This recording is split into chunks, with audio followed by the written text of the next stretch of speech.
Welcome into OutKick the show. I'm your fearless leader, Clay Travis. I hope all of you are having fantastic Fridays. I've been on the road. I'll tell you a bit about where I've been and some of the fun things that I've done, but we got a bunch of stories to hit here right off the top. Donald Trump, Elon Musk exploded yesterday. What is the latest there? OutKick has been denied credentials to different locations in order to cover Brittany Griner. Aaron Rodgers officially to the Steelers, ending that drama. A Minnesota high school player, boy, has led his women's team to a softball state title. Good job, Tim Walz. We will talk about that. It's the 81st anniversary of D-Day. The S&P 500, as I speak to all of you, about to close for the week above 6,000. There's a bunch of different things that I want to hit there, but I want to start with the Donald Trump and Elon Musk throwdown yesterday that captivated much of media and is front page news today. And I have to say, it didn't surprise me at all. And I'm going to talk about the psychology of both of these guys and why it didn't surprise me. But I want to start with Elon because I thought Elon was the one who essentially behaved in the most childlike fashion in terms of the temper tantrum that he threw. Let me say off the top, I think Elon Musk is the most successful capitalist that has ever existed in the history of capitalism. If you look at what he has done at Tesla, if you look at what he has done at SpaceX, the Boring Company, Neuralink, XAI, Twitter, which is the XAI company now, all of it. And I am an investor in XAI. It's a private company. I'm an investor in SpaceX. It is a private company. So I am a believer in Elon's visions and in the many of the business decisions that he has made. But this was inevitable to me because Elon treated the United States government as a business problem to solve. And the United States government is a business problem to solve. But you have to solve it with political tools, not with business tools. And so Elon was inevitably, in my opinion, going to become incredibly frustrated because if you are a founder CEO, what you do is solve business problems all day long, every day. How do we make more money? How do we become more efficient? How do we design a culture that allows us to triumph? And as I just said, from a capitalistic perspective, no one has ever been more successful in the history of capitalism than Elon Musk. I can give you just two particular examples. Look at what he did with Tesla. Hundreds of years advantage, 100-plus year advantage anyway, the combustion engine that is fueled by gas has on all other vehicles. Elon decides, hey, I'm going to make an electric vehicle. I'm going to do it more profitably than any car company that exists now. And I believe I am correct that Elon created the first successful new car company in 4 generations, 80 some odd years since a successful car company had been founded. And as I speak to you right now, Tesla is one of the most valuable companies in the world, I believe worth $1 trillion-ish, and that is a testament to Elon Musk's vision. And not only that, he also decided, hey, I'm going to make rocket ships better than NASA, even though NASA has a 70 or 80-year advantage on me, and he did it. That is transformative. To me, it makes Elon Musk the most successful capitalist in the history of capitalism. Here's the problem. The government is not primarily a business problem because business people come look at the government's books and they say, okay, we cannot run a company like this. We have to make it more efficient. One of our callers on Clay and Buck pointed out this is basically Ross Perot's argument going all the way back to 1992. The government is being run inefficiently. We need business people to run it more efficiently. So Elon Musk pours all of his heart, soul, and energy into trying to make government more efficient. And for doing that, for giving his heart, soul, and his free labor to the United States government, he's raked over the coals. Left-wingers are throwing Molotov cocktails, of all things, at Tesla. His overall companies are being attacked like never before. And the changes that he wants to see made, to a large extent, are not being ratified by politicians. And I think Elon looked at all of that and said, this is absolutely insane.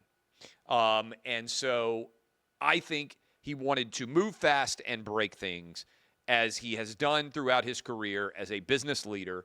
And he ran into the fact that a CEO of a business is able to change things more rapidly than any politician is when it comes to government, even the president of the United States. And I think Trump learned a lot in that first term, and I think he's applying much of what he learned in Trump 2.0, which is why I think he's had such a transformatively successful start to his tenure. But it was inevitable that Elon, who wants to move fast and break things, would move fast and break things and then become impatient and upset because the government that he wanted to adjust, the problems that he wanted to be solved, were not able to be solved by one person. Government cannot be run like a business in the same manner as the skills that Elon Musk has developed that are never before seen in the history of capitalism. And then you layer on small indignities, one after the other. And I think what happened yesterday was, in the wake of NASA's president not being chosen by Trump, Elon Musk's buddy not getting the head of NASA, AI has been a point of contention with Sam Altman and Elon Musk, and Trump has been involved with both. And then also with all of the attacks in media and everything else, and the fact that Elon Musk came out and said, we're going to cut $2 trillion in federal spending. And the reality was, the math just doesn't add up, because in order to cut that kind of federal spending, you would have to do something to the entitlement program, because the entitlement program eats up a huge percentage of the overall federal revenue. And so, as a result, I think Elon Musk got very frustrated at what is substantial work, saving $100 million or more, that he gave to the government. And then he sees the big, beautiful bill, and he has decided that the $36 trillion budget deficit is an existential crisis that must be addressed, and he did not think that the cutting of cost was enough. Then Trump, in an interview, said he thought he would have won even without the $300 million that Elon Musk invested. And Musk had a temper tantrum on Twitter. I do not believe when he decided to lob the Trump is in the Epstein files. I don't buy it. I don't think it makes sense. Democrats alleged Russia collusion. They tried to bankrupt Trump over his relationships with investment banks.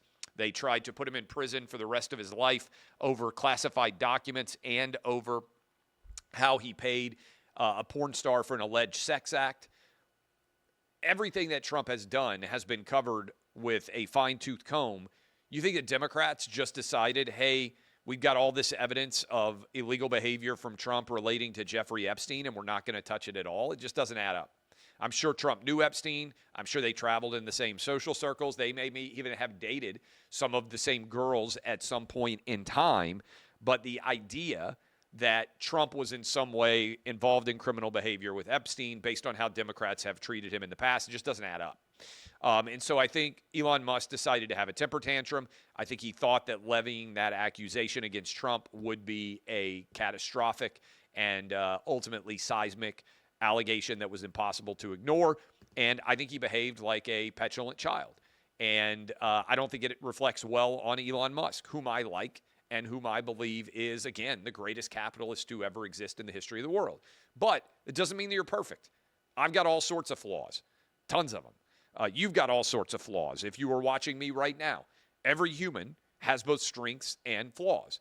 And the goal of life, so far as I can tell it, is whatever natural talents you have, develop them. And whatever natural weaknesses you have, try to keep them from detracting from your overall successes. And this is why I think sports is so important, because the sports is the ultimate test of this.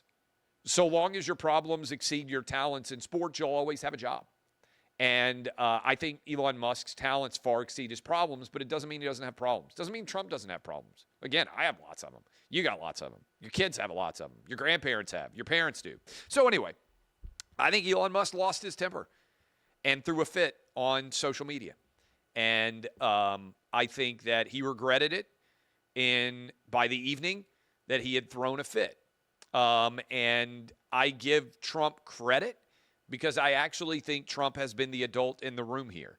Trump has been willing to, as Trump case goes, to actually be somewhat restrained, because I think Trump likes Elon and sees him as what he is, an incredibly talented man-child.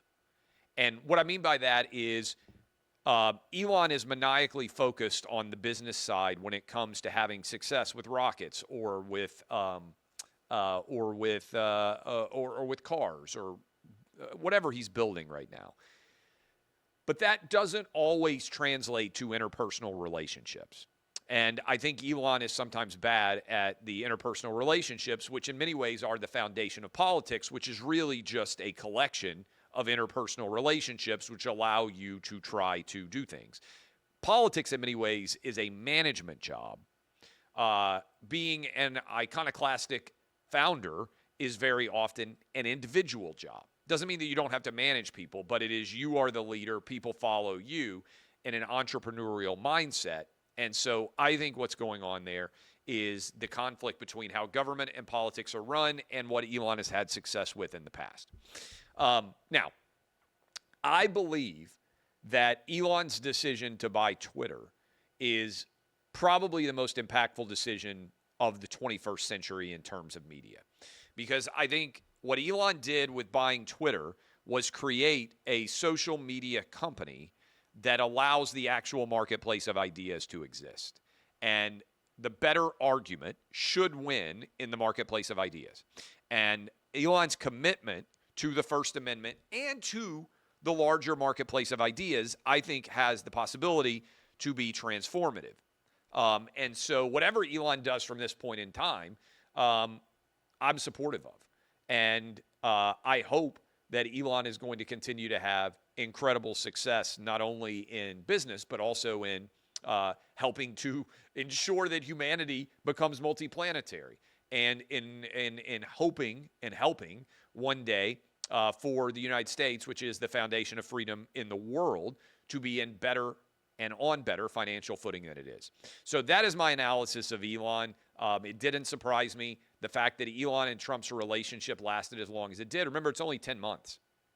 It seems a lot longer because so much can happen, but Elon voted for Hillary Clinton in 2016. He voted for Joe Biden in 2020.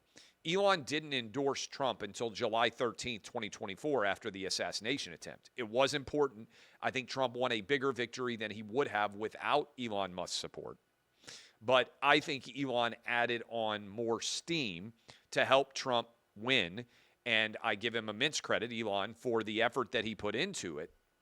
But I think that it's important to understand that the Trump-Elon relationship has only happened on, so far, the tail end of the Trump relationship. I also think and hope that Elon is going to be committed to trying to help us get balanced budgets for years into the future. And I would like both what Elon is advocating for alongside of Rand Paul and also Ron Johnson, senators, to have more cuts in spending. I think we're spending too much money. I also think that we have to get the economy growing at a rapid rate again, because if we can get the economy growing at 3% plus going forward, then there isn't the same sort of constraints on spending, because ultimately the goal of any economy is to grow substantially, put more money into people's pockets, and allow everybody to thrive on the rising tide of an economic surge that lifts all boats. So that is my analysis. And one way you do that, balance the budget, is by cutting. The other way you balance the budget is by growing in such a fashion that the overall revenues produced by government are more substantial than the projections based on the growth of the country. And as a result, we end up with a balanced budget. I would like to see cuts and growth. The combination of both creates more of a balanced budget impact. On Trump, I actually think, again, he's been the adult in the room. I don't think he said anything wrong about Elon. I think the data reflects in his mind that he would have won Pennsylvania, that he would have won the election, whether Elon was involved or not. I don't have the data to tell whether that's true or not. But I think from Trump's perspective, he would look at the math and say, I was up in July. I forced Biden out of the race. At no point in time, according to the Trump data, did they feel like Kamala was going to beat him. And so Musk came in July of 2024 and added more steam. But Musk was only there for 3.5 months. Now, it was an important 3.5 months. And the time that Musk has spent with Trump since is very important. But I think overall, the impact here is that Trump has been about as good of a president through the first part of his first 6 months or so in office as any president I've ever seen. And I hope that he can continue to have this kind of success going forward. So that is my analysis. Again, I think I answered everything. Guys back in the OutKick studio, is there any part of this feud that I have not addressed? Again, I'm not on Twitter right now, so anything could have happened in the last 45 minutes since I got off the air. But that would be my analysis of where we are right now when it comes to Trump and Musk. Okay, let's shift gears here to Brittany Griner and OutKick being refused the credential for both West Coast Brittany Griner game and now East Coast Brittany Griner game. And here is the viral video clip of Brittany Griner appearing, in my opinion, to say fucking white girls.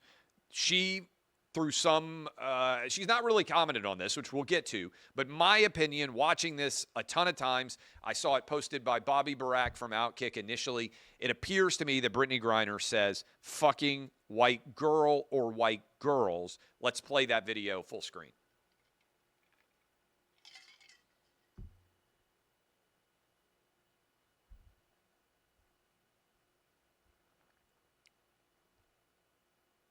Okay, we played it like 3 different times for you there. Now, this comes on the heels of the WNBA investigating Indiana Fever athletes arguing, the fans arguing that fans had said something racist to Angel Reese. They investigated. They found absolutely none of it. And the WNBA came out and said, basically racism, homophobia, mistreatment will not be a part of our game. How are you not investigating Brittany Griner? How have you refused to provide a statement to Brittany Griner on Brittany Griner's behalf from the Atlanta Dream, from the WNBA to OutKick? Because we've asked. So we asked the WNBA, are you investigating Brittany Griner? We've asked the Atlanta Dream, what did Brittany Griner say? We've asked Brittany Griner's representatives, what did you say here? She's made zero comment on this incredibly viral video. Again, I think she says fucking white girl. I think she is insulting somebody based on their race. I think if Caitlin Clark said fucking black girl after somebody on the court did something to her who was black, this would be a number one story in America. Caitlin Clark's career might be over. She would be suspended immediately. It would be a huge story, as every single one of you listening or watching me right now understands, okay? So why did that not happen that they've responded? So they won't say anything. So as a sports media company, we decided, okay, we'll go to the games and we'll ask Brittany Griner directly. And we requested credential for a game on the West Coast. No. And we requested a credential now for a game on the East Coast. No. Now, after they said no, I'll take you behind the scenes a little bit. After they said no to the first one, I told our editor, managing editor, Gary Schreier, I said, Gary, they're not going to credential us for any game. We should go ahead and go public with the fact, this was 10 days ago or whatever it was, we should go ahead and go public. He said, no, there's no way the Sun are going to refuse to credential us. I said, I think they will. This is not a one-team decision. This is a top-down decision. The WNBA has decided they're not going to credential OutKick because we are being too critical of their athletes, of their coaches, and of the league itself. And they are living in a world where they think that Kamala Harris won the election and DEI is all that matters, and that there are one standard of speech for gay black women and another standard of speech for straight white women, and that's the world they live in. And OutKick trying to hold everybody to the same standard, even hold the WNBA to its express statements, they're going to see as a threat. So they're not going to credential us. And I was right. They didn't credential us.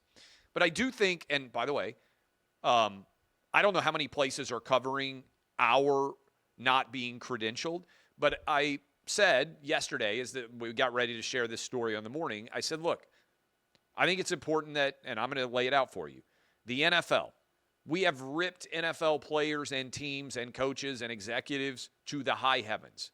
They've never refused an OutKick credential. The NBA, I have ripped the NBA to the high heavens, never refused a credential request. Major League Baseball, I don't know that anybody was more difficult on Rob Manfred, the commissioner of Major League Baseball, when they pulled the All-Star game out of Atlanta than me. Major League Baseball never refused an OutKick credential request. Big Ten, SEC, Big 12, ACC, every major conference athlete, every major college conference, we've been critical of at some point in time. Coaches, we may have been critical of. All of these different groups with huge audiences. Super Bowl, kind of a hard thing to get into. OutKick gets her credential for it. We have been critical way more of leagues that people care about a great deal more than the WNBA. Never had credentialing issues to my knowledge. Now, sometimes they may not give us as many as we want, right? But that's par for the course because there are sometimes limited seats. Are you telling me, what is it, the Connecticut Sun and the Atlanta Dream, that there's not enough seats for the media that wants to cover that? Really? Really? You can't fit OutKick in? Because there are thousands of media members that want to travel to the middle of nowhere, Connecticut, to cover a game between them and the Atlanta Dream? NFL Super Bowl, everybody wants to go to. Hey, we got you, OutKick. We'll let you build a stage on Radio Row. We had one of the 4 or 5 biggest stages at the Super Bowl in New Orleans for the NFL. No issue. Dozens of people credentialed, no issues. Kind of a big deal, the Super Bowl. Connecticut Sun against the Atlanta Dream. I'm sorry, we can't fit you. No. This is content-based discrimination, okay, against OutKick. And more importantly, this calls into question, and I don't know that anybody will write this article, but they should because they don't like me or they don't like OutKick in sports media because we're the rebels, we're the pirates, whatever, I get it. We're the bad guys. We wear the black hats. Let me just ask you this. What is the entire point of sports media in 2025? Every game is streamed. Every game is on television, on video somewhere. When I was a kid growing up, we needed someone to be covering games because otherwise we may not know what the actual outcome of a game was. So when I woke up in the morning, I had to get my local newspaper, and I might need to read an article about the game because I didn't get to watch it. I might need to see what happened in the game based on what someone wrote because otherwise I wouldn't be there and hadn't been able to see it myself. Not necessary anymore. There is zero value by and large in an actual game article about a game because people can all go watch the highlights for themselves. We can all go watch the games for ourselves. There's very little value in a traditional game article. That is an article written about what happened in a game. That used to be the entire purpose of journalism. From a sports perspective, guy writes up what happens in game for huge audience that might not otherwise be able to see that for themselves. That's why the press box exists. What's the point of sports media today? The only possible reason for the existence of sports media today, for the job itself to be a thing, is so people can be asked, players, coaches, owners, They can be asked about things that happened in the game or things that they have said related to the game in some way. Maybe sometimes off the court related questions. That's the only purpose of having media there. What does it say about the media that cover the WNBA that not one of them has asked Brittany Griner about a mega viral millions of views clip where she appears to insult white girls in the wake of the WNBA, saying that some fan, which wasn't true, in the Indiana Fever audience said something racist? They had press conferences, they answered questions, they were asked about it. Everybody talked and asked about that statement that didn't even happen. No one is asking Brittany Griner about a statement that 100% happened on the sideline. And what does it say about those WNBA media members? They're not actual media members. They are simply propagandists. They're there to try and be essentially the same kind of media as it pertains to as the people who told you Joe Biden was fine. We've got another article up right now that we've written where the NBA was asked about why they did not allow us to go to the game. And anyway, I just think this is super interesting about what's going on. And I think it calls into question the very reason for the existence of sports media itself. And if you are a member of the sports media, why does your job exist? Honestly, I get it if you're calling a game, if you're on the sidelines doing a sideline report. I'm not calling into question the jobs of people who are putting on the games. I'm talking about the vast majority of sports media that is not involved with the actual broadcast. What is your job? What value add are you providing? You're not actually in any way a reporter or journalist at all. You're just a propagandist, and you're not even providing anything of value. You know, back in the day, and this is important. You know, look, I've got a business. Used to. I sold it. But back in the day, when I was a kid, it was important to me that the Nashville Tennessean, my local newspaper, which now is a complete joke of a newspaper, it's crap, it's worthless. But when I was a kid, I would get up every morning, I would go to the sports section, and I would want to know what the beat writer who was from the Nashville Tennessean that was covering the University of Tennessee Volunteers, my favorite team, had to say about the basketball or football teams or whatever games are going on recruiting. I wanted to read their article every day. And some kid in Knoxville, Tennessee wanted to do the same thing. And some kid in Memphis, Tennessee did. And probably Jackson, Tennessee, Chattanooga, Tennessee. I don't know how many newspapers there were with individual beat writers reporting on the University of Tennessee. Probably 6 or 7 of them, at least, for the newspaper. Maybe more. Certainly local broadcasters, all those different things, okay? I cared about that immensely. Why do those jobs need to exist now? If you're not providing, this is a question for anybody that wants to work in sports media.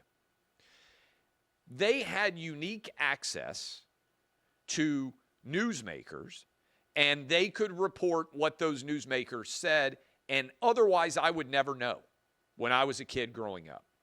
Now all those press conferences are available on television, digital now. What value are you actually creating? This is a good question for anybody in media, anybody in business. What is your value add? I think it's a good life question. Some of the smartest guys I know are business guys, right? And they will apply wins over replacement value to everything in their life. It's kind of a fun way of thinking, right? Right now, let's use baseball for an example. Shohei Ohtani is more valuable, I would argue, than any hitter in Major League Baseball in the National League. And I would argue, you may disagree, that's why sports are fun. I would argue Aaron Judge is more valuable than any hitter in the American League right now. Best player National League, Dodgers. Best player American League, Yankees. You may agree or disagree, right? We could debate. There are other players out there, but that would be my argument right now as we sit on what's today, June 6th. And baseball has done a good job trying to quantify what is the value of those players over the average guy that would otherwise be in their position. And lots of athletes, lots of, analytics people will sit around and debate. You can do it for the NBA. You can do it for Major League Baseball. You can do it for NHL. Apply it to your own life. Are you providing a win over value of the average person that would otherwise be doing your job? If the answer is no, why do you have a job? I would argue to you that there isn't a single WNBA media member that is providing a win over nothing. Right? Does your coverage pay for itself? I don't think there's a single WNBA media member that the answer is yes. Well, why should it exist at all? Why should the entire industry of there being WNBA media members, why should anyone exist in that arena? Because you aren't providing anything of value. I think you can apply this everywhere. Are you better than the average roofer? Are you better than the average car salesman? Are you better than the average teacher? If the answer is no, you shouldn't have a job. If you can't get to the standard of averageness in your job, then your job shouldn't exist. And I think in an AI world, a lot of those jobs are going to vanish. And I think it's such an interesting question in sports media. Nobody's going to cover OutKick, by and large, not getting access to the WNBA. But if, God forbid, the New York Times didn't get to go to Jets camp, everybody in America would be weighing, oh my God, the New York Times didn't get to go cover the New York Jets. How will America continue to exist? Will be everywhere.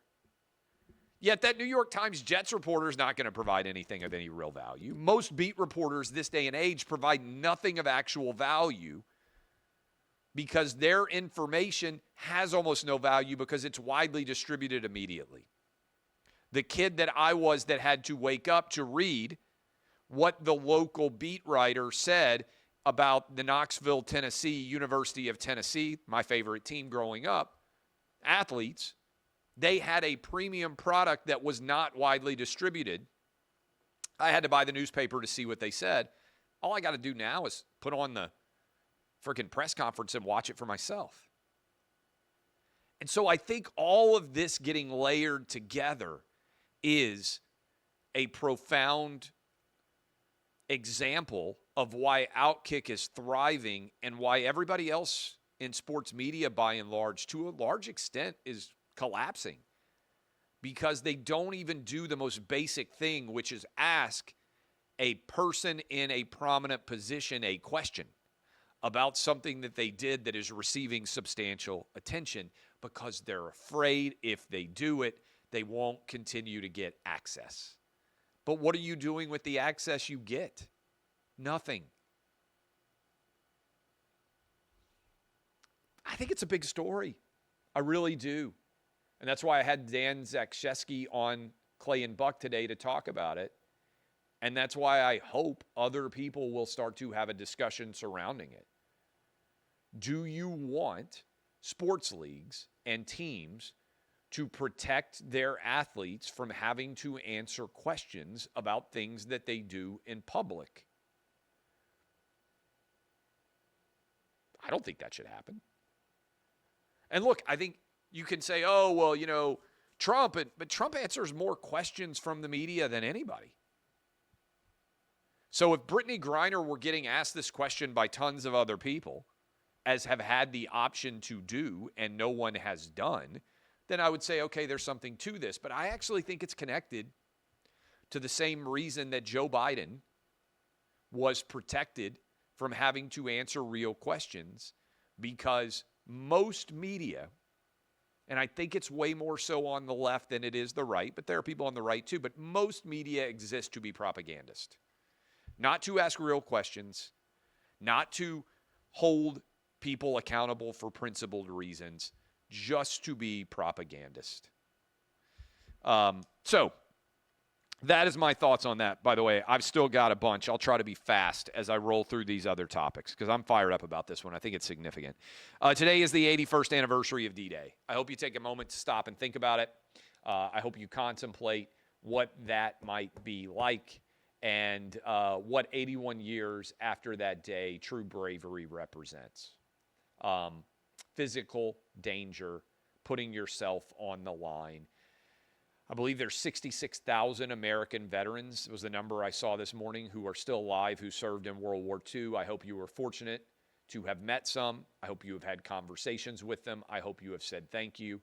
If your grandfather, great-grandfather, father, whoever it might have been, served in World War II and they're still alive, I hope that someone is taking the time to say thank you to them today. S&P 500. I try to give advice. And sometimes the advice is complicated. Sometimes the advice is not. As I am talking to you, the stock market is about to close for the week. S&P 500 is over 6,000. The all-time high in the S&P 500, according to the Apple app I am looking at, is 6147. The S&P 500 got down to 4,800. If you had listened to me and you had bought at the absolute bottom of the market, you have made somewhere around 20% return on your added investment. In the space of about 2 months, that's unheard of. If you bought at 61.47, that is the absolute apex of the stock market. You bought in, let's see, when did that happen? You bought in, I believe that was sometime around January of 2028. Sorry, January 2025. If you bought somewhere around January of 2025 and you bought at the absolute worst possible day for the S&P 500, you are down about 1.5%. That is, you still have 98.5% of your principal, even if you bought at the absolute worst time. Now, I don't know where stock markets are going to go in the future. What I can tell you is buy and hold S&P 500 index funds. Over the course of a decade, your money will double. Over the course of a year-to-year basis, your money will go up 8 or 9%. That is what generations of stock market returns show us. If you don't know, S&P 500, top 500 companies in the United States, the biggest 500. You buy an index that rolls them all together. On average, you're going to grow at about 8 or 9% a year. Every 10 years, your money doubles. That means if you have $100,000 in the space of, thanks to compounding return. Let me just do this right now. 100, 200, 400, 800, 1.6, right? Simply by buying $100,000 in stock, 10, 20, 30, 40, in the space of 40 years, you are going to 16 times your money. In the space of 50 years, you are going to 32 times your money. In the space of 60 years, you are going to, it is crazy how much you are going to end up with. $100,000 invested and just left alone on average in the S&P 500 60 years from now will be $6.4 million. That is, you are going to 64 times your money in 60 years. If you are young and you are listening to me right now, get your money in S&P 500 index funds, leave it there, never touch it, and you are going to make a bundle. And sometime long after I'm dead, you're going to sit back and you're going to say, boy, that Clay Travis was really right about this. Again, I'm trying to give you good life advice that I have learned. I am 46. I'm getting up there. Hopefully I got another 40 years. I don't know. Maybe I got way less. But if I've got 40 years, then from this point forward to now, my money is going to 16 times. If I live to be 86, the money that I have in S&P 500 index funds is going to 16 times. That would make me way richer even than I am today. And so I just want you to do what I am doing and just make smart financial decisions for you and your family, and don't let people who are morons that are designed to play to your emotions terrify you. I told you to buy the dip. I told you at a minimum, put away your stocks, don't look at them. We're basically back to an all-time high. Minnesota, Amber Harding, give credit to her. I give credit to Dan Zakshesky. We're starting to really, I think, punch and do what actual sports journalists should do.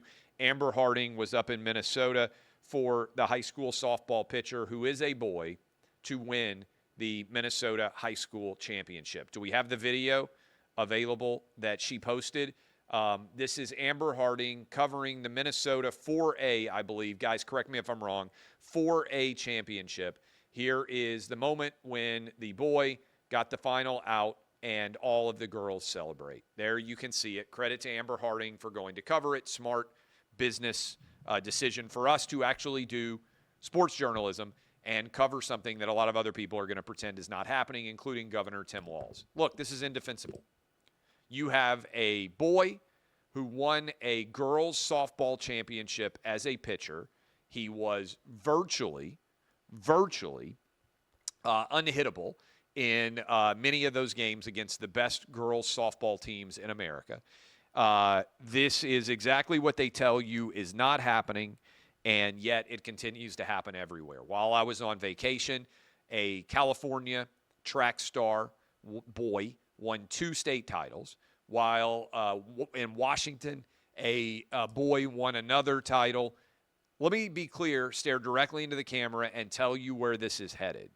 Eventually, in all blue states, boys are going to win every state championship. Boys are going to own every girls' high school record. This is inevitable.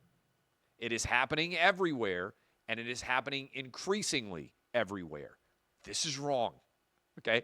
I can't believe this has turned into a political-related issue because Democrats overwhelmingly agree with Republicans that this is wrong. 94% of Republicans say this is wrong. 67% of Democrats say this is wrong. Who said that? Oh, the New York Times. This is a huge 80-20 issue. The more likely you are to be a sports fan, the more you look at this and say it is indefensible. Yet, this is happening everywhere. I give credit to Amber Harding for covering it. You just saw it. It's indefensible. There is no way to justify it whatsoever. And only OutKick in all of sports media will cover this. It's why they hate us. It's directly connected to why the WNBA won't credential us. We speak every day to the common, normal sports fan, and the left-wing sports media pretends that we don't exist, even though we serve the vast majority. Okay, Aaron Rodgers to the Steelers. I like the move. I think Aaron Rodgers has the potential to have success with Mike Tomlin's team. I like the Steelers' defense. They've struggled for a while to produce consistent quarterback play since Ben Roethlisberger retired. Challenge you've got is that division is just so incredibly stacked, right? I mean, you look at Joe Burrow with the Bengals. You look at Lamar Jackson with the Ravens, and you analyze it and you say, is Aaron Rodgers better than either of those guys? Unfortunately, I think the answer is no. And so the challenge becomes, notice I'm leaving you Cleveland Brown fans out of it. Your quarterback situation's a total mess, thanks to the fact that you made the trade for Deshaun Watson. But you look at that situation, I say, the challenge is the Bengals were awful on defense, but offensively, Joe Burrow, when he's healthy, is unstoppable. The Ravens have failed once they get into the postseason, but in the regular season, they are an absolute juggernaut. Aaron Rodgers is no better than the third best quarterback in the division. It's very hard to win a division if you don't have the first or second best quarterback in that division. So even though I think the Steelers are going to be improved with Aaron Rodgers, the challenge they got is, Lamar Jackson and Joe Burrow are two of the best 4 quarterbacks in the entire NFL. Even if Aaron Rodgers is really good, I think the Steelers are probably at top end, 10-7 team. And I don't think that that's going to be anywhere near good enough to do anything other than contend for a wild card, because I think to win that division, you're going to have to go at least 13-4. And I don't think the Steelers are going to be capable of going 13-4. And that's presuming that Aaron Rodgers stays healthy. No shot at Rodgers. I think he's one of the top 15 still best quarterbacks in the NFL. His numbers were not awful with the Jets. Problem is, he ain't Lamar Jackson, and he's not Joe Burrow. I wanted to show a positive couple of stories here to close out Friday, to close out the week. This was Dan Patrick, and it turns out that Derrick Henry is a huge fan of Adam Sandler, and Dan Patrick became aware of that. He had Adam Sandler record a video for Derrick Henry saying, "Derrick Henry, you rushed for 2,000 yards.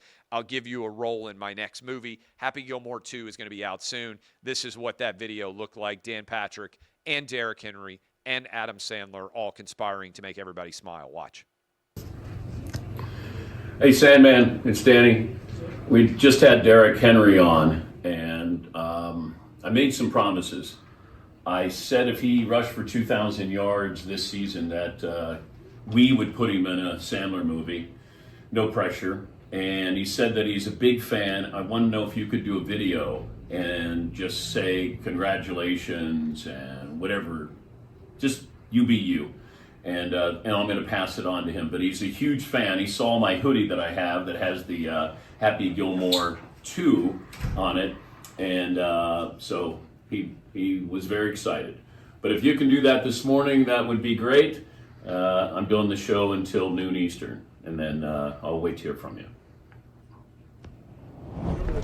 Damn, that's my dog. Ross, there he is. How you doing, bud? Yo, Derrick, I just woke up. You know that.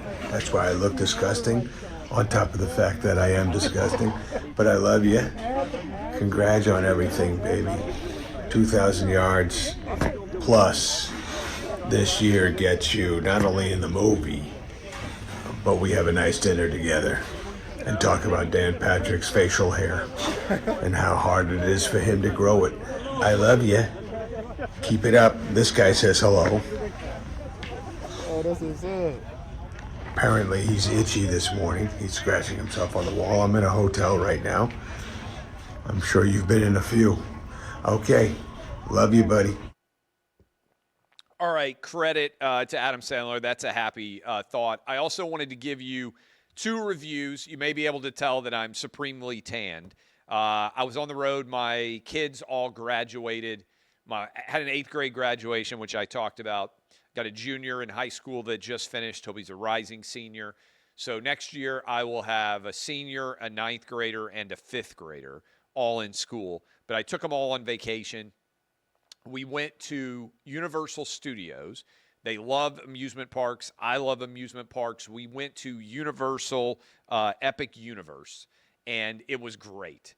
First new amusement park, I believe, in Florida in 20-some-odd years. I'm going to give you a longer review maybe next week, but it was fabulous. I tweeted about it. New Harry Potter ride inside of the Ministry of Magic is spectacular. The ride itself, not stellar in my opinion. But J.K. Rowling has been great on men and women's sports, talking about how unacceptable it is. She didn't have to do that. She's a billionaire. I love her. Universal's done a fabulous job with all of the Harry Potter lands. They've got Hogwarts in the original. Then they added on was it Diagon Alley, I think it's called, the Secret Magic World in London. And now they have added on a 1920s era Paris, which is amazing. I was blown away. They have, I think, 4 different lands. Somebody correct me if I'm wrong. They have like an old school monster land. They have a Super Mario World. This is Disney Epic Universe. The Super Mario World is like you walk into a 1980s or 1990s Super Mario video game. It's incredible. They have a kids Dino World. My kids are not young enough. It was incredible, but it's like How to Train a Dinosaur World, I think it was. and then they have a Harry Potter world. Did they have a fifth world that I'm forgetting? Maybe, but it's spectacular. Really, really cool. I would highly recommend it. Crowded, expensive for the Fast Pass. Worth it, I think, just because of how crowded it otherwise is and how much time you have to spend. They're still working out a lot of the kinks associated with the park. Loved it. We went to Universal Parks 3 days in a row. Velociraptor ride for Jurassic Park, roller coaster, spectacular. I still think the Hagrid roller coaster is probably the best. The old school inside of Harry Potter castle ride. I love the Harry Potter books, by the way. I've read them all. The old school in the castle Harry Potter ride, really, really good. I just think Universal, if your kids are 10 or older, it's actually better than Disney now. And that doesn't have anything to do with the politics of Disney, because I'm sure there's people in Comcast, which owns Universal Studios, that have all sorts of different political opinions than me.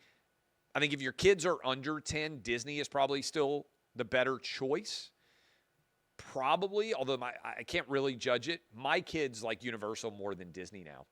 I think that's a credit to how good Universal has done. New park is great. Also went to Atlantis, which is not new, but my kids have been wanting to go to Nassau in the Bahamas. They do the Atlantis Basketball Challenge. They advertise Atlantis like crazy during sporting events, so we've been wanting to go. It's awesome. I loved it. Like, we didn't even leave the resort for 3 days. That's why I'm so tan. I was at Universal walking all over the place. I was at Atlantis. Just a fabulous time. Lots of fun. They have a water park there. They have tons of different animals inside of aquariums. The pools are great. The room we stayed in was fabulous. The restaurants are incredible. They have a casino. They have a marina. We're going to go back. So anyway, high recommendation of Universal Epic Universe. Supremely high recommendation as well of Atlantis. Buy S&P 500 index funds and hold them. I'm going to be in D.C. for the next 2 weeks. Going to be with Trump in the White House. Lots of things to do associated with that. Lots of good stuff coming from that as well. But DBAB, unless you need to SBAB, good work by so many different people at OutKick. Shame on the WNBA. Shame on Minnesota and Tim Walz. But props to Universal Epic Universe. Buy S&P 500 index funds and hold them. DBAP unless you need to SBAP. I'm Clay Travis, and this has been OutKick, the show.